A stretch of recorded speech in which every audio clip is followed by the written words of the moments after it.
apa kabarnya? Sehat, kuat, luar biasa, ceria, haleluya. Hari ini bersama dengan Lause Naomi dan Lause Lena. Ya, kiranya kita semuanya dalam keadaan sehat ya adik-adik dan penuh dengan sukacita.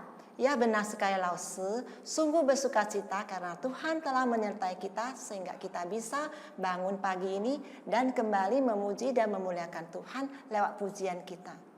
Nah, yuk adik-adik kita bangkit berdiri yuk. Kita mau memuji Tuhan dengan penuh sukacita dan semangat dengan pujian hari ini ku rasa bahagia.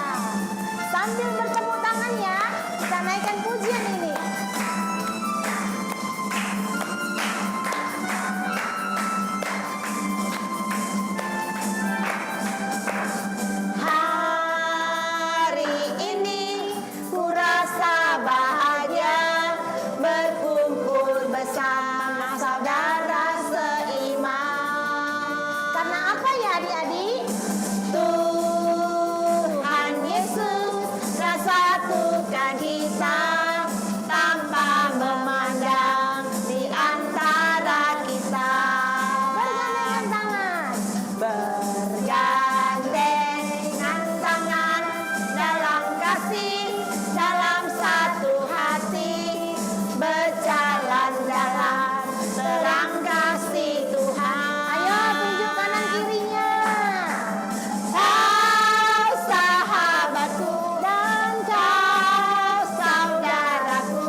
Anak-anak sekolah minggu, untuk memuji Tuhan lebih sungguh lagi, mari kita berdoa dulu ya, memohon pimpinan Tuhan. Kita lipat tangan kita, tutup mata kita bersatu dalam doa.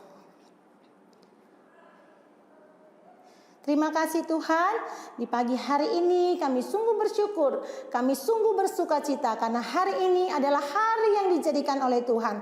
Kami mau bersukacita ya Tuhan, memuji Tuhan, meninggikan nama Tuhan.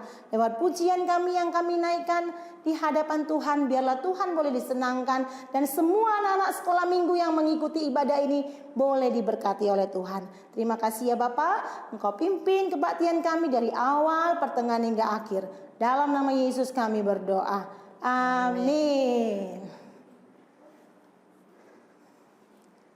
Ya, anak-anak sekolah minggu, kita tetap dalam keadaan berdiri ya. Kita akan menyanyikan satu lagu pujian yang berjudul Bersama Tuhan Aku Bisa. Mari kita naikkan pujian ini dengan semangat dan bertepuk tangan. Ikuti gerakan lause ya.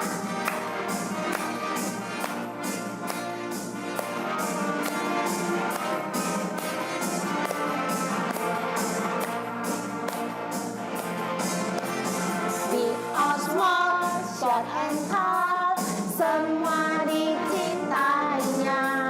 Tuhan membuat kita berharga. Bekerja, berkarya bagi kemuliaannya. Bersama Tuhan aku bisa. Big or small, short and tall, semua dicintainya. Tuhan membuat kita berharga. Bekerja, berkarya bagi kemuliaan. Bersama siapa? Bersama Tuhan aku bisa. Sa sa sa, aku bisa. Ta ta ta, bertalenta. Bersama Tuhan aku bisa. Ye ye ye ye, sa sa sa, aku bisa. Takkan berputus asa. Bersama Tuhan aku bisa. Ya, yakin dan percaya ya. Semua yang kita kerjakan, kita akan bisa lakukan. Kenapa? Karena ada Tuhan yang menolong kehidupan kita. Makanya adik-adik harus percaya sama Tuhan Yesus ya. Mari naikkan pujian ini sekali lagi. Big or small, short and tall, semua dicintainya. Tuhan membuat kita berharga. Bekerja, berkarya bagi kemuliaan. Bersama siapa? Bersama Tuhan aku bisa. Sa sa sa, aku bisa. Ta ta ta, bertalenta. Bersama Tuhan aku bisa. Ye ye ye ye, sa sa sa, aku bisa. Takkan berputus asa. Bersama Tuhan aku bisa. Sa sa sa, aku bisa. Sa sa sa, aku bisa. Ta ta ta, bertalenta. Bersama Tuhan aku bisa. Ye ye ye ye, sa sa sa, aku bisa. Takkan berputus asa. Bersama Tuhan aku bisa. Bersama siapa adik-adik? Bersama Tuhan aku bisa. Ya anak-anak sekolah minggu, silakan duduk kembali ya. Sebelum kita sama-sama mendengarkan firman Tuhan yang disampaikan oleh Contoh Antonius, mari kita siapkan hati kita nyanyikan satu pujian yang berjudul Firman Tuhan Ku Dengar.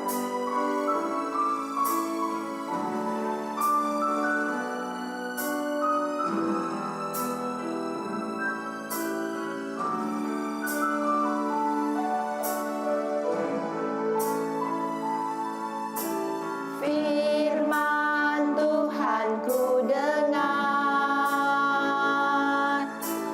ku tanam di hatiku, ku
Shalom adik-adik, apa kabar kita semua? Contoh berdoa setiap kita sehat-sehat dan baik-baik saja di rumah.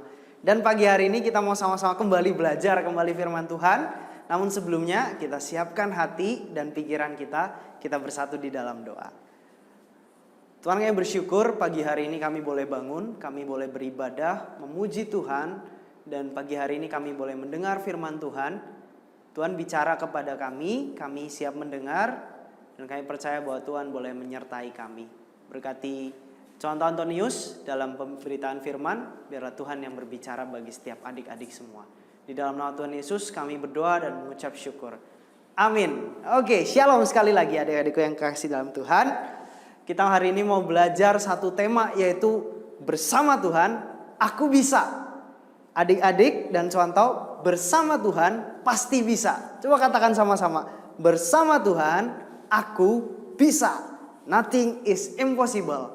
Tidak ada yang tidak bisa ketika kita melakukan segala sesuatu bersama dengan Tuhan. Siapa sih dari antara kita adik-adik semua yang tidak pernah mengalami kesulitan? Semua orang pasti pernah mengalami yang namanya kesulitan. Contoh sederhana, mungkin adik-adik disuruh les piano atau disuruh les main musik yang lain oleh orang tua, mengalami kesulitan sebelum akhirnya menjadi bisa, mahir. Dan bisa melayani Tuhan, memuji Tuhan tentunya. Atau contoh sederhana yang lain, ketika adik-adik mulai bersepeda, menaiki sepeda, harus jatuh bangun. Sampai akhirnya adik-adik bisa naik sepeda untuk berangkat ke sekolah atau berangkat ke sekolah minggu. Ya, semua dimulai dari yang namanya mengalami kesulitan. Adik-adik maupun contoh pasti pernah mengalami yang namanya kesulitan. Dulu, contoh waktu pertama kali bermain gitar, belum bisa. Ya, awalnya belum bisa main gitar. Waktu masih kelas 6 SD, mulai pegang-pegang gitar, lalu mulai coba memetik senarnya dan mulai belajar. Dan di situ contoh merasa sakit jarinya. Ya, mengalami kesulitan, kesusahan, jari belum nyampai dan tangan harus terluka karena harus memegang senar dengan kuat. Dan cara menggenjreng gitar juga gak tahu caranya bagaimana. Namun sekarang contoh bisa melayani Tuhan, menyembah Tuhan, memuji Tuhan dengan alat musik yang bernama gitar. So adik-adik semua, contoh juga mengalami yang namanya kesulitan, kesusahan. Semuanya dialami sebelum akhirnya kita mampu, kita bisa dan kita berhasil. Dan bahkan apa yang kita bisa untuk memuliakan Tuhan. Nah, begitu juga dengan adik-adik. Jangan gampang untuk menyerah dalam kita melakukan sesuatu atau mencoba sesuatu dalam hidup kita. Oke? Nah, adik-adik semua, suatu hari ada seorang anak kecil yang bernama Tommy. Ya, anak-anak kecil yang bernama Tommy. Waktu itu dia pulang sekolah, lalu dia menyerahkan selembar kertas pemberian dari gurunya untuk mamahnya. Lalu sang mamah menangis sambil membaca isi surat itu. Dengan mengeraskan suaranya, kira-kira apa isi suratnya itu ya? Mamahnya dengan suara yang dikeraskan, dia mengatakan seperti ini. Dia membaca, "Putra Anda seorang jenius. Sekolah ini terlalu kecil untuk menampungnya. Dan tidak memiliki guru yang cakap untuk mendidiknya. Agar Anda mendidiknya sendiri."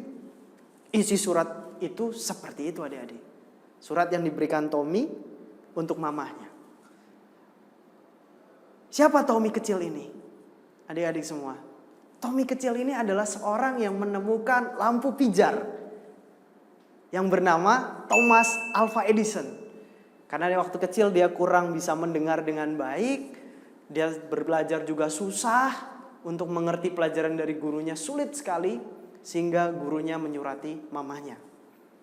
Dan mamahnya membaca dengan keras apa yang tadi contoh baca untuk kita semua. Nah, singkat cerita, jauh setelah ibunya meninggal, ibunya Thomas Alva Edison ini meninggal. Lalu dia menemukan sepucuk surat yang ada di dalam tumpukan barang-barang lama di dalam keluarganya. Tiba-tiba dia melihat kertas surat yang terlipat disorokan ya di laci sebuah meja. Dia membukanya dan membaca isinya. Tulisannya seperti ini. Putra Anda seorang anak yang bodoh. Kami tidak mengizinkan anak Anda bersekolah lagi. Tidak lama kemudian Thomas Alva Edison menangis berjam-jam setelah itu dan kemudian menuliskan ini di dalam buku diarinya. Thomas Alva Edison adalah anak bodoh yang karena seorang mamah yang luar biasa mampu menjadi seorang jenius pada abad kehidupannya. Wow, adik-adik, kita mengenal ya Thomas Alva Edison. Dialah penemu lampu pijar yang saat ini kita bisa nikmati bersama. Orang yang jenius, yang waktu kecil dianggap orang tidak bisa, tidak mampu, kurang, lemah, dan bahkan dianggap bodoh oleh gurunya sendiri. Wow, hari ini kita merasakan apa yang dia ciptakan, dia temukan, dan bermanfaat bagi kehidupan kita semua. Bersama Tuhan, begitu juga kehidupan kita. Ketika kita melangkah bersama Tuhan, kita mampu melakukan apa yang tadinya kita tidak mampu, menjadi sesuatu yang memuliakan Tuhan. Bisa kita lakukan. Kita terus berjuang, kita terus belajar. Sekali lagi, semua orang pasti pernah mengalami yang namanya kesulitan. Adik-adik, begitu juga dengan contoh. Thomas Alva Edison, masa kecilnya juga mengalami kesulitan. Hingga akhirnya dia disebut sebagai orang yang jenius pada abad kehidupannya. Wow, keren banget. Adik-adik, kita sama-sama membuka di dalam Kejadian 41 ayat ke-37 sampai 49. Agak panjang tapi nggak apa-apa. Kita mau sama-sama membacanya ya. Kejadian 41 ayat 37 sampai 49. Yusuf di Mesir sebagai penguasa. Usul itu dipandang baik oleh Firaun dan oleh semua pegawainya. Lalu berkatalah Firaun kepada pegawainya, mungkinkah kita mendapat orang seperti ini? Seorang yang penuh dengan roh Allah. Kata Firaun kepada Yusuf, oleh karena Allah telah memberitahukan semuanya ini kepadamu, tidaklah ada orang demikian berakal budi dan bijaksana seperti engkau. Engkaulah menjadi kuasa atas istanaku, dan kepada perintahmu seluruh rakyatku akan taat. Hanya tahta inilah kelebihanku daripadamu. Selanjutnya Firaun berkata kepada Yusuf, dengan ini aku melantik engkau menjadi kuasa atas seluruh tanah Mesir. Sesudah itu Firaun menanggalkan cincin materainya dari jarinya dan mengenakannya pada jari Yusuf. Dipakaikannya lah kepada Yusuf pakaian daripada kain halus dan digantungkannya kalung emas pada lehernya. Lalu Firaun menyuruh menaikkan Yusuf dalam keretanya yang kedua dan berserulah orang di hadapan Yusuf, hormat. Demikianlah Yusuf dilantik oleh Firaun menjadi kuasa atas seluruh tanah Mesir. Berkatalah Firaun kepada Yusuf, akulah Firaun, tetapi dengan tidak setahumu seorang pun tidak boleh bergerak di seluruh tanah Mesir. Lalu Firaun menamai Yusuf Safnat Paaneah, serta memberikan Asnat anak Potifera, imam Dion, kepadanya menjadi istrinya. Demikianlah Yusuf muncul sebagai kuasa atas seluruh tanah Mesir. Yusuf berumur 30 tahun ketika ia menghadap Firaun, raja Mesir itu. Maka pergilah Yusuf dari depan Firaun, lalu dikelilinginya seluruh tanah Mesir. Tanah itu mengeluarkan hasil bertumpuk-tumpuk dalam ke-7 tahun kelimpahan itu. Maka Yusuf mengumpulkan segala bahan makanan ke-7 tahun kelimpahan yang ada di tanah Mesir, lalu disimpannya di kota-kota. Hasil daerah sekitar tiap kota-kota disimpan di dalam kota itu. Demikianlah Yusuf menimbun gandum seperti pasir di laut, sangat banyak, sehingga orang berhenti menghitungnya karena memang tidak terhitung. Wow, panjang ya adik-adik ya pembacaan kita, tapi kita mau belajar dari kehidupan Yusuf. Ya, ini kisah Yusuf di Mesir sebagai penguasa. Ya, Yusuf sudah mengalami begitu banyak proses kehidupan dan Yusuf mengalami begitu banyak hal yang kurang enak dalam hidupnya. Pertama kali kita balik sedikit ke kisah Yusuf ya adik-adik semua. Dia dibenci oleh saudaranya karena dia punya visi yang besar. menjadi seorang pemimpin yang luar biasa di kemudian hari. Ya, lalu dia dibenci oleh saudaranya, lalu saudaranya membuangnya ke dalam sumur. Setelah dibuang ke dalam sumur, untung saja dia tidak mati. Dia tidak sampai dibunuh. Lalu saudaranya punya ide untuk menjualnya ke Mesir. Dan pada waktu itu akhirnya Yusuf dibawa ke Mesir untuk dijadikan budak. Lalu waktu itu dia harus bekerja di bawah tuannya, Potifar. Lalu karena dia rajin, dia tampan, dia keren, dia masih muda, Tante Potifar suka dengan dia. Lalu dia mulai difitnah dan akhirnya Yusuf dimasukkan ke dalam penjara. Wow, susah banget hidupnya ya. Lalu setelah itu di dalam penjara dia harus menafsirkan mimpi dari juru minum dan juru roti. Setelah itu dia juga di PHP-in lagi. Hidupnya susah banget. Hidupnya gak enak. Prosesnya gak gampang adik-adik. Sampai akhirnya dia dipercayakan menjadi seorang pemimpin di tanah Mesir. Menjadi orang nomor 2 setelah Firaun. Wow, keren ya. Sesuatu yang keren dimulai dari sesuatu yang berproses terlebih dahulu. Gak gampang adik-adik. Dan Yusuf mengalami itu. Apakah kita bisa seperti Yusuf? Bisa ketika kita berjalan bersama dengan Tuhan setiap hari. Dari mudanya Yusuf mengalami sesuatu yang gak enak, gak gampang. Dan tidak mudah untuk dijalani. Secara manusia gak gampang banget adik-adik semua. Sampai akhirnya diberikan kesempatan menjadi seorang pemimpin yang luar biasa dan bijaksana. Nah, adik-adik, di dalam kehidupan manusia pasti berproses. Semua orang pasti pernah mengalami masa-masa sulit. Itu adalah pengalaman normal dalam kehidupan. Siapa Anda? Digambarkan dari cara pandang Anda dalam menghadapi masa-masa sulit itu. Di dalam Alkitab dituliskan tentang kisah perjalanan Yusuf yang sudah kita baca.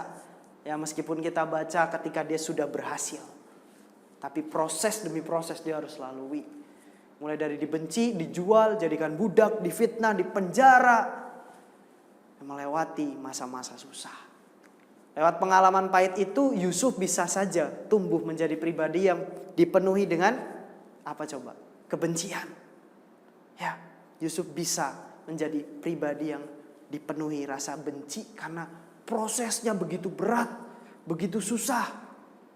Dan mungkin secara logika pasti gak bisa. Pasti gak ada masa depan. Pasti gak akan sukses. Secara pemikiran pasti seperti itu. Tapi kenyataannya kita bisa lihat bahwa Yusuf membuktikan ketika dia berjalan bersama dengan Tuhan. Dia melewati pengalaman yang susah dan tidak mudah itu. Dia berhasil diberkati Tuhan. Dia berhasil menjadi pemimpin, menjadi orang besar, menjadi orang yang sukses di hadapan Tuhan dan di hadapan sesama. Kita mau belajar 4 hal dari kehidupan Yusuf. Apa yang dapat kita pelajari bagi kita semua?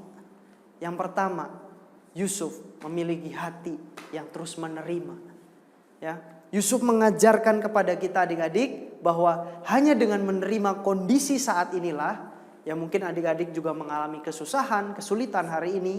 Ada yang mungkin orang tuanya juga tidak mudah. Tapi Yusuf mengajarkan kepada kita bahwa kita harus tetap melangkah maju dan terus harus menjadi orang-orang yang berhasil. Dengan cara apa? Yuk kita terima kondisi kita saat hari ini. Yang kedua, pelajaran apa yang dapat kita terima dari Yusuf? Dia menjadi pribadi yang pekerja keras dan sabar. Pekerja keras dan sabar. Yusuf ngajarin kita hari ini. Di dalam kehidupannya dulu. Di proses-proses yang dia lalui. Yusuf ajarin kalau kita tidak bekerja keras melalui kesulitan kita. Orang lain mungkin tidak akan pernah melihat kemampuan besar yang ada di dalam diri kita. Dan terus mengingat, ini yang penting. Kita harus terus mengingat berkat-berkat Tuhan menjadi cara terbaik untuk bisa menumbuhkan kesabaran dalam diri kita. Kita terus mengingat berkat Tuhan yang kita terima hari ini adik-adik. Karena dengan cara itu kita bisa menumbuhkan kesabaran dalam hati kita. Lalu yang ketiga, Pelajaran apa yang dapat kita terima dari kehidupan Yusuf? Dari susah sampai akhirnya dia berhasil, dia bisa melewati bersama dengan Tuhan proses yang tidak mudah. Dia memiliki integritas dan kerendahan hati. Yang memiliki kerendahan hati, integritas itu apa contoh? Yang memiliki kejujuran, apa yang dia katakan, dia lakukan. Apa yang mulutnya katakan, tangannya juga lakukan. Dan dia juga menjadi pribadi yang rendah hati.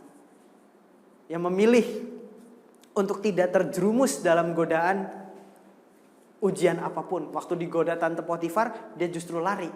Dia justru pergi menghindar. Bahkan dia harus dipenjara, difitnah. Ya. Di dalam masa sulit Yusuf tahu bahwa Tuhanlah yang telah mengerjakan segala hal dalam kehidupannya. Sehingga dia tetap memuji Tuhan. Dalam hal itulah nama Tuhan terus dipermuliakan.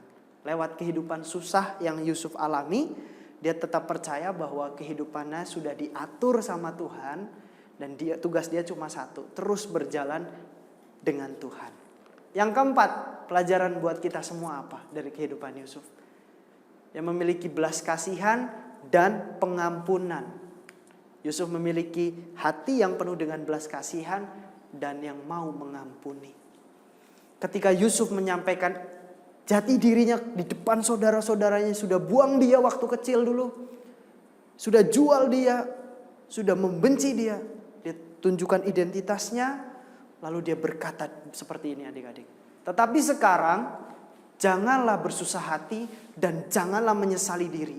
Karena kamu menjual aku ke sini, sebab untuk memelihara kehidupanlah Allah menyuruh aku mendahului kamu. Wow, luar biasa. Sebenarnya adik-adik ketika lihat kehidupan Yusuf yang susah, gak enak, gak gampang itu, dia bisa aja bertumbuh menjadi anak yang jahat, pahit, sebel sama orang, apalagi sama saudara-saudaranya. Tapi dia memilih dan dia bisa melihat bahwa ada campur tangan Tuhan dengan apa yang dia harus alami. Dia berjalan bersama dengan Tuhan dan dia bisa berhasil. Kejadian 45 ayat yang kelima. Dia tahu bahwa kesulitan yang terjadi ternyata menciptakan perkara yang besar. Karena itu dia mengampuni saudaranya, semuanya. Sebab ketika dia mengampuni, dia melepaskan segala kepahitan dan marah. Dia bisa maju, melangkah, menikmati berkat Tuhan. Nah, kita mampu melepaskan rasa dendam dan akan membantu kita melewati hal-hal yang susah dalam kehidupan kita adik-adik. Dan Yusuf sadar kesulitan justru membantu kita untuk mengasah siapa diri kita yang benar dalam menghadapi segala hal yang terjadi dalam kehidupan kita. Ayo adik-adik, kita mau sama-sama menyadari bahwa Tuhan akan menolong dan memberkati orang-orang yang selalu percaya dan mengandalkannya dalam setiap keadaan. Keadaan apa aja contoh, baik maupun sulit, susah maupun gampang. Berjalan bersama dengan Tuhan, andalkan Tuhan. Yeremia 17 ayat 7 sebagai ayat hafalan kita bilang apa? Diberkatilah orang yang mengandalkan Tuhan dan yang menaruh harapannya pada Tuhan. Diberkatilah orang yang percaya dan mengandalkan Tuhan. Amsal 23 bilang seperti ini ayat yang luar biasa. Yang contoh hari ini tetap pegang dari masih sekolah minggu. Amsal 23 ayat 18. Karena masa depan sungguh ada dan harapanmu tidak akan hilang. Yes, yang percaya yes bilang gitu di rumah ya. Terus pertanyaannya gini. Terus saya harus gimana dong contoh? Setelah saya dengar firman. Nah, pertanyaan bagus ini adik-adik ya. Terus saya harus gimana dong untuk meresponi firman? Good.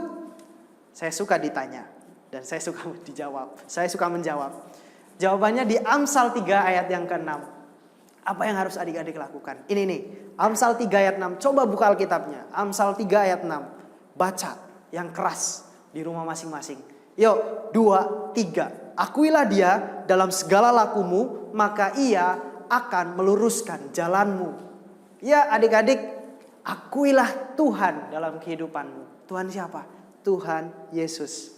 Yang senantiasa mau berkorban, mau mati. Dan dia bangkit menjadi Tuhan dan Juru Selamat kita. Dia memberikan sebuah harapan, masa depan, dan kita pasti mampu dan bisa mencapai masa depan itu bersama dengan Tuhan.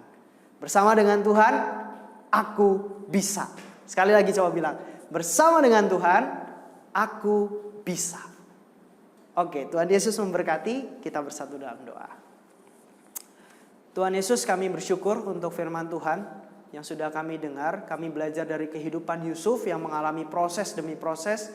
Tidak gampang, tidak mudah untuk dilewati. Dan kami tahu bahwa setiap kehidupan kami, adik-adik maupun swantau di tempat ini harus mengalami begitu banyak kesulitan dalam hidup ini, tapi kami percaya ketika kami berjalan bersama dengan Tuhan, ketika kami mengandalkan Tuhan, ketika kami menaruh harapan bersama dengan Tuhan, Tuhan akan membuat kami menjadi pribadi yang berhasil dan bisa menaklukkan banyak hal dalam kehidupan kami. Terima kasih Tuhan, terus berjalan bersama dengan Engkau dan Tuhan yang akan memampukan kami.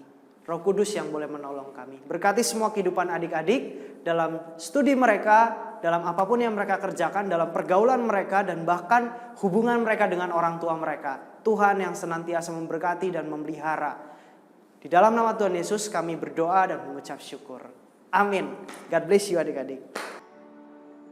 Ya, anak-anak sekolah minggu, kita akan mengakhiri ibadah kita hari ini. Mari kita berdoa seperti yang Tuhan Yesus ajarkan kepada kita. Doa Bapa kami. Bapa kami yang di surga, dikuduskanlah namamu, datanglah kerajaanmu, jadilah kehendak-Mu di bumi seperti di surga. Berikanlah kami pada hari ini makanan kami yang secukupnya, dan ampunilah kami akan kesalahan kami, seperti kami juga mengampuni orang yang bersalah kepada kami. Dan janganlah membawa kami ke dalam pencobaan, tetapi lepaskanlah kami daripada yang jahat, karena Engkau yang mempunyai kerajaan dan kuasa dan kemuliaan sampai selama-lamanya. Amin.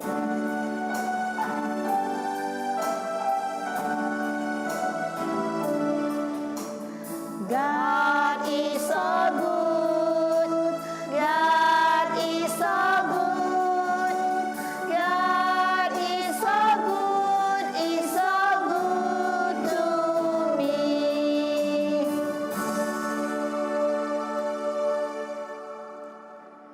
Nah, adik-adik, ibadah sekolah minggu kita telah selesai ya hari ini. Ingat pesan firman Tuhan hari ini apa? Bersama Tuhan aku bisa. Sampai jumpa di ibadah sekolah minggu berikutnya. Bye-bye. God bless you.